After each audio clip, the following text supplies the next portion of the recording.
Hello, fellow middle schoolers. Echo Greg here with another recorded match. This is round 6, the final match of the Romancing the Stones dance party for 2026. Once again, here is my deck. It's a red-green zoo. 4 Grim Lavamancers, 4 Jackal Pups, 4 Korean Dryads, 4 Jungle Lions, and 4 Marg Fanatics as the creature package with 4 Call of the Herds to supplement that. Some Burn and Incinerate bolts and 2 Seal of Fires and a single Fire Blast, 4 Rancors and 2 Curse Scrolls, and then the land package, mixture of forests, mountains, Carplucent forests, wooded foothills, and a pair of treetop villages. In the sideboard, you got 3 Naturalize, 2 Phyrexian Furnace, and 2 Tormod's Crypts for the graveyard.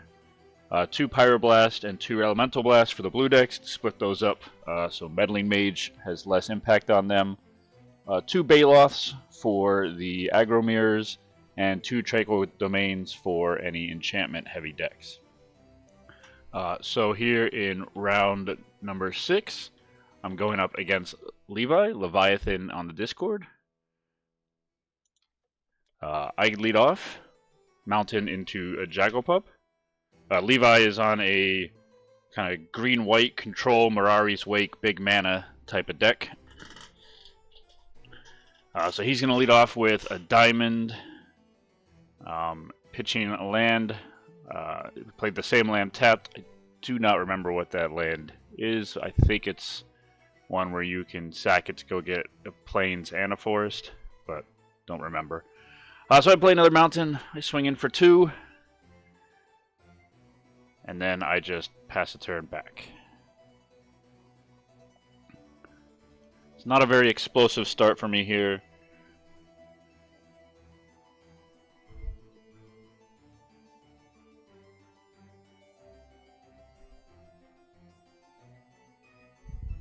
Levi untaps. Draws.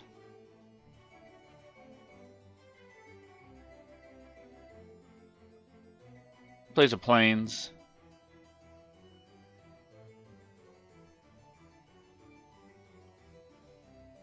And yeah, at this point, really have no idea what he could be doing. So he taps 2, plays a Sylvan Library. And end of turn, I'm just going to incinerate him. Feeling like at this point, he's probably not on some sort of aggressive deck where my burn needs to be directed towards his creatures to clear the path. So I'm going to send him to the face. So then I swing in for the Jackal Pup, putting him down to 13, crack a fetch, and play out a Call of the Herd. Just increasing the board, get a 3/3 Elephant into play, and then I will pass a turn back to Levi. He untaps.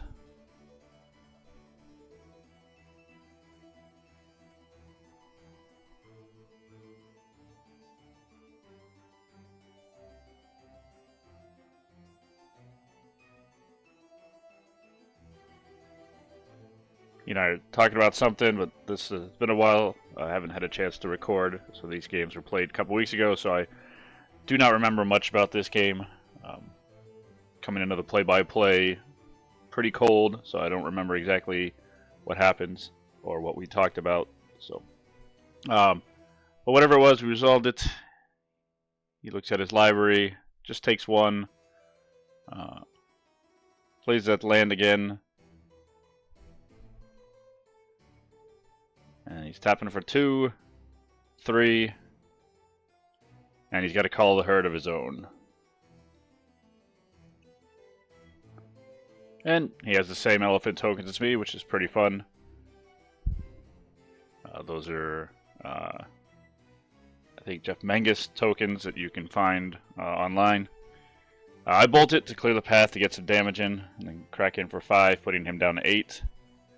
Not the greatest feeling, spending a bolt on a Call the Herd elephant token, especially when he's got the mana to flash it back next turn, but with the life he's on, needed to get the damage in, get down, and better than trading the elephant or potentially losing a Jackal Pup and taking some damage myself.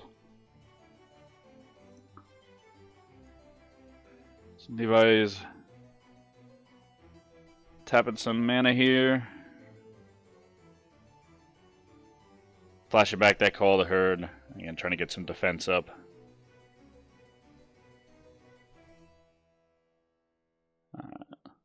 Passes back. He's just got a single white open. No burn spell, but I'm going to crack in with everything. So it looks like Levi is just taking it and dropping a 1. And I'll play a Dryad and pass. So just trying to go wide in case he's got some removal and another creature. It's possible that I'm playing in like a Cataclysm here or something like that, but nothing coming. Again, I really don't know what he's up to at this point. So sideboarding is going to be a little tricky.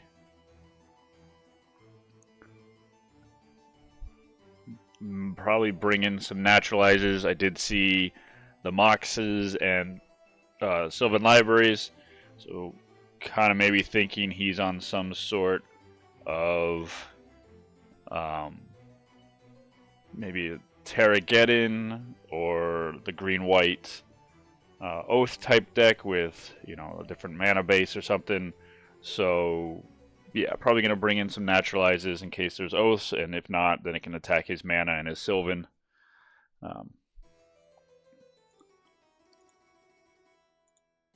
So let's get to game 2.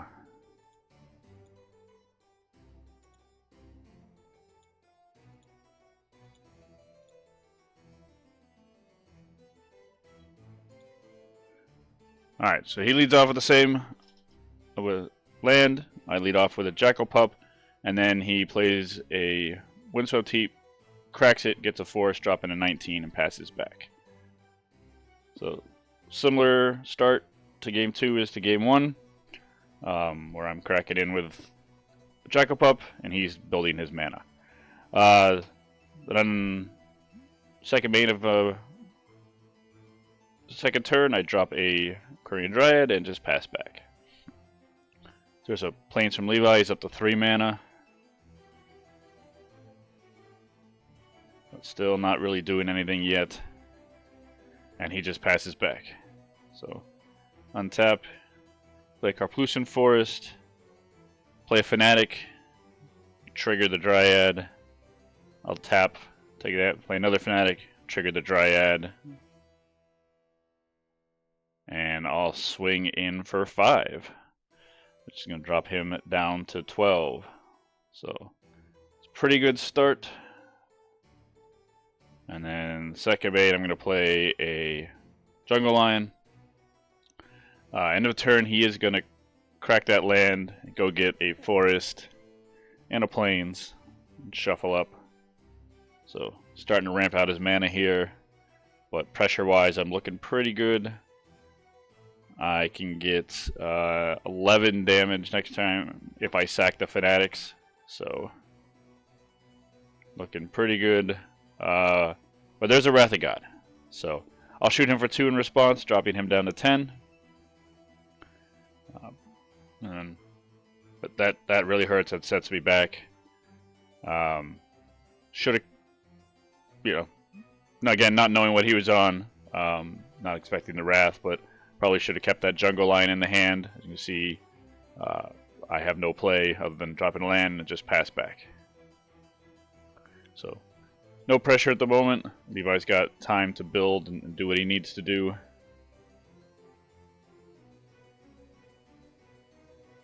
He cycles an Eternal Dragon. So now at this point, I'm starting to figure out what he's on.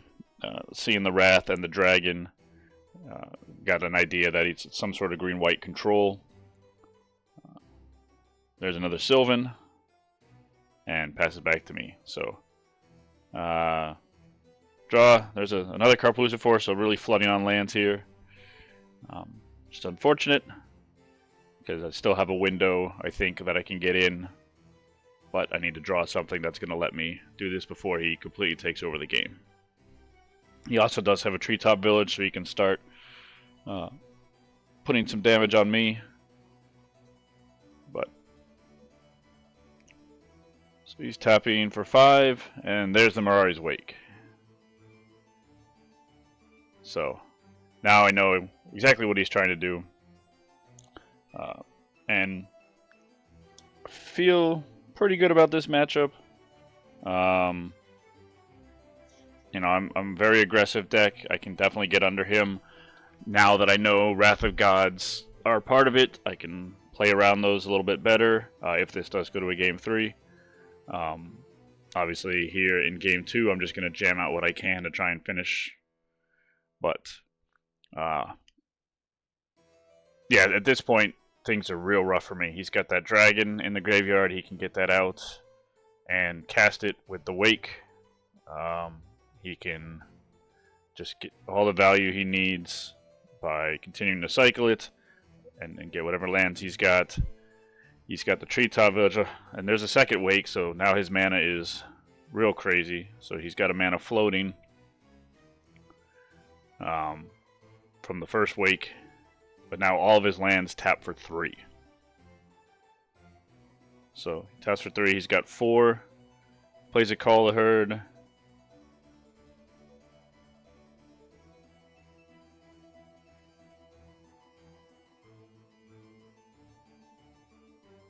Still got 1 floating. Tapping and thinking about what to do with that forest. Yep, tapping it. Flashing that back, so using the 1 that's floating and the 3 from the forest. And he's got 2 tokens. And pass back, so looking real bad here for me. There's another land, a 4th Karplusan Forest. And I just passed back. So yeah, he's able to swing in for 9 now, and actually for 12, because forget the Mirari's Wake, not just a mana flare, it also gives all his creatures +1/+1. So we are in trouble. So he's tapping 6.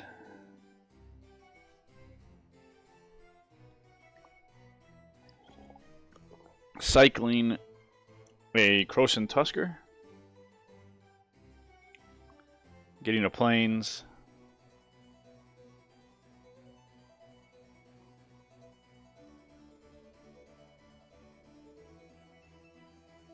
Drawing from the cycle. Playing the Plains.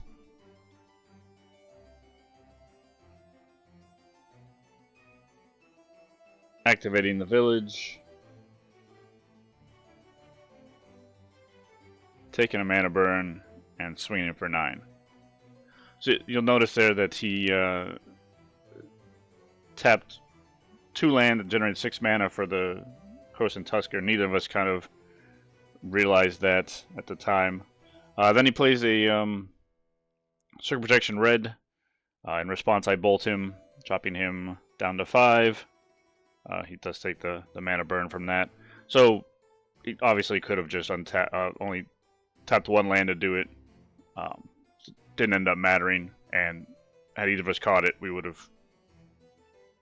untapped the land and just gone forth. But just watching on the replay, he didn't need to tap both lands to cycle.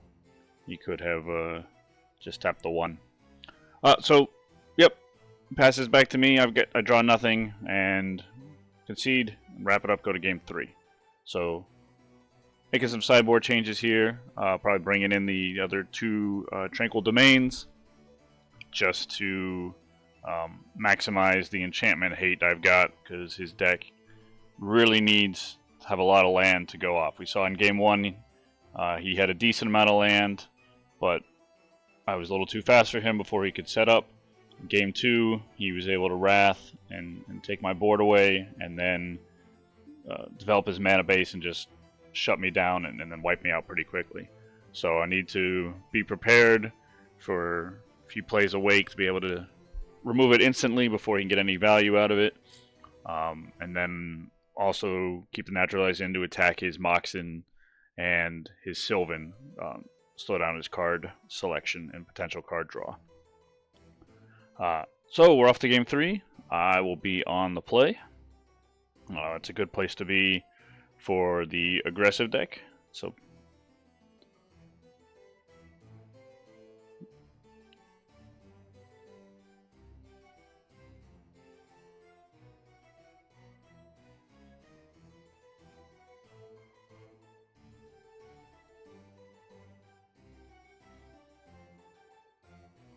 taking a look at my opening 7. I don't like it. Mulligan, send it back, drop down to 6. Levi's checking his.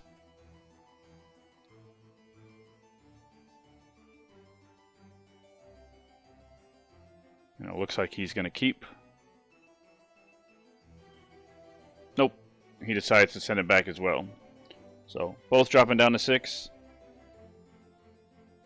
That probably benefits me. Because again, he really needs to ramp up and have both his value cards and cards to pay off with him, where I just need creatures and burn.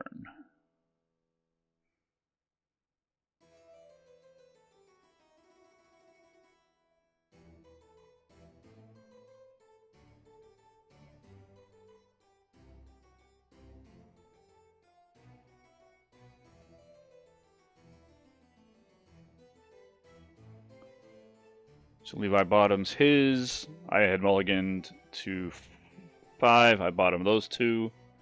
And we're off. So, very familiar play. Mountain into Jagabub. I've had that as a turn 1 in all 3 games. So that feels pretty good for my deck. Alright, so Levi plays his land tapped and just passes back. So, yeah, very similar. Swinging for 2, play a Karplusan Forest, play another Jackalpop, and pass.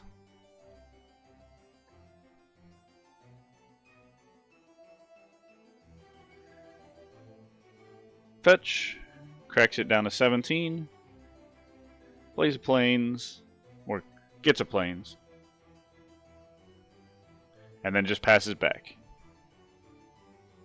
So I crack in for 4, dropping him to 13, play a Jungle Lion, taking the damage, going to 19, and I pass.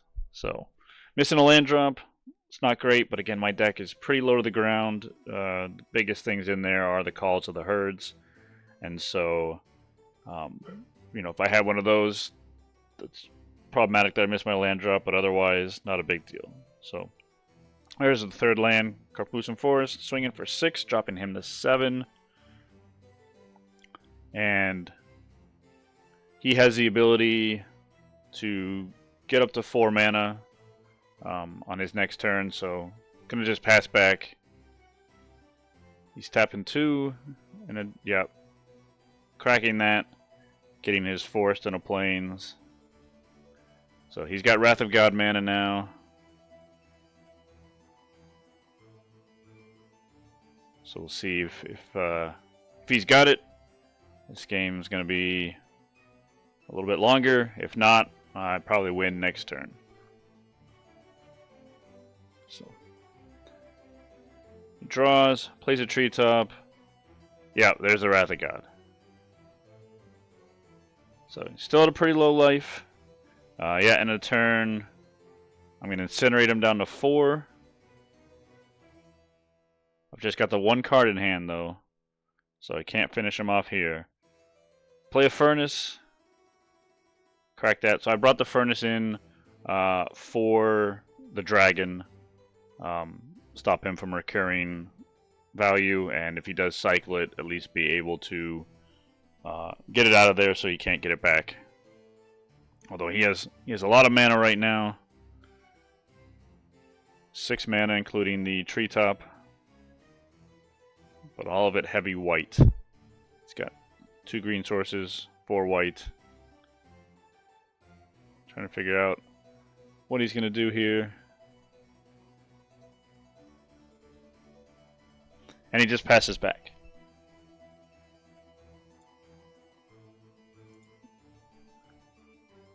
So I remove his bottom card, play a Call of the Herd,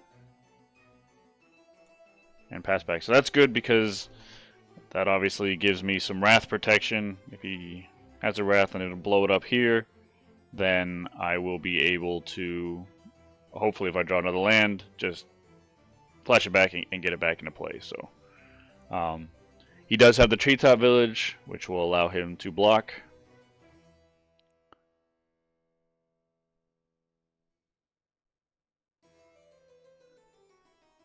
He's trying to figure out what he wants to do with that right now. So it looks like he's activating it.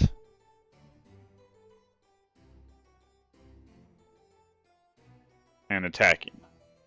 Maybe he's hoping that I will trade, but I'm just going to take it with the life he's at.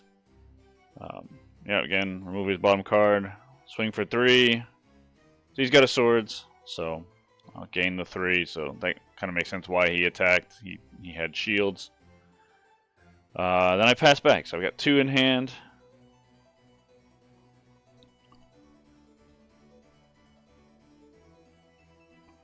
There's a fetch, which would be very unwise to use. He's at 4, so he's out of bolt range and incinerate range. But if he cracks that, I just need 1 burn spell to finish him off. So, and he's got plenty of land.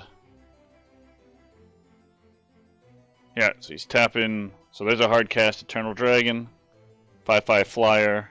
That's going to make this a little dicey. The race is going to be pretty close, but that's huge. Lavamancer, if it can survive. He plays a second treetop village, so right now he can swing for 8, putting me to 10, and then kill me next turn. So I would need to have a bolt spell in hand, or draw a burn spell in order to be able to finish him off. Otherwise, he's probably got it. But he's thinking, see if he animates the treetop and tacks in. If he doesn't animate the treetop now and swing in for 8, then he doesn't have lethal next turn, because he can only swing in for 11. With what he has on the board currently. Now, that's not to say he doesn't have another dragon or a Croson Tusker he can hard cast in hand. So yeah, he's just coming in for 5, putting me down to 13. Untap, draw.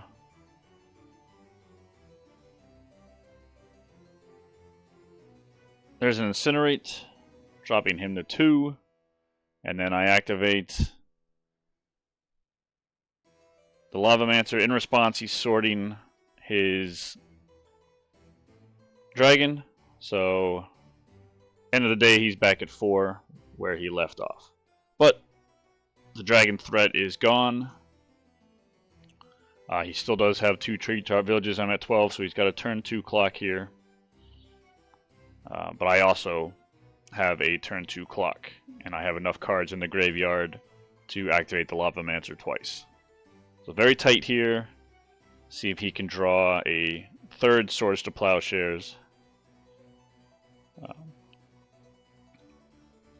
just arranging his mana. He does have enough green to activate the village twice, which is what it looks like he's doing here. Or maybe not. He's playing Mirari's Wake, so that's going to make his treetops a 4/4. Doesn't change the math any, so that puts me at 4.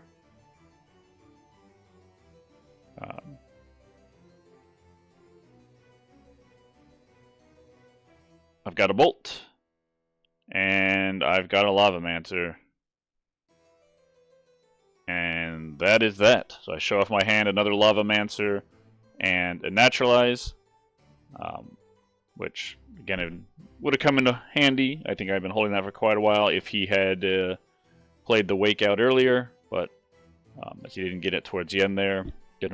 So, yeah, those were some great games. Very tight, especially that game 1 and just kind of ran him over. It didn't seem like he had anything. Game 2, I was doing the same, and then he wrathed, and I just bricked on land. So those games were a little disappointing. But that game 3 was very good. Again, did what my deck wants to do. Got a lot of early pressure on.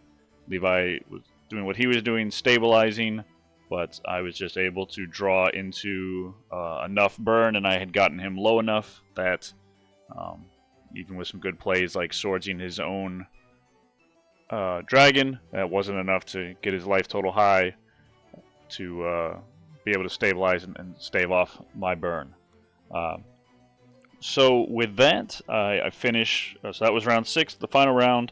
I technically finish 3-3, but because I conceded one of the rounds due to a work trip and I wasn't able to schedule it in games and matches played, I finished 3-2. So not too bad. It's a fun deck, pretty competitive. Again, the red burn deck, Sly, whatever you want to call it, is a very good deck in all these formats with this kind of card pool, and then just adding the green to it for the Rancor and the Dryad, and also at middle school the Lions just adds a little fun to the deck. So I would definitely play it again. Had a lot of fun with it, but 3-2 or again 3-3, not good enough to crack into the top 8. So no playoffs for me. So my event ends. Thanks again to Stu and all the Stones guys for putting this on. These events are a blast, and really the only time I get to play middle school, which is a real fun format. So if you're seeing this just coming from the old school, definitely recommend giving it a try. It definitely plays a lot different than pre-modern. You have damage on the stack, you have mana burn, and it's a much more explosive card pool in the ban lists. So things that are banned in pre-modern, like land tax and parallax wave, are still unbanned in middle school, and just because of a philosophy shift or differences between the formats, things like tendrils and force of will have always been allowed, as is necropotence, but they banned the dark ritual so that necro isn't as explosive. So real fun. You can also play the World Gorge Dragon. Lots of different combos. Like I said, it's a more degenerate format than pre-modern, but it sure is a lot of fun to play. And as you can see, there's definitely room in the format for mid-range and aggro decks as well. So definitely recommend trying middle school if you've never played it before. But that is it. Thanks everyone for watching, and I will see you next time.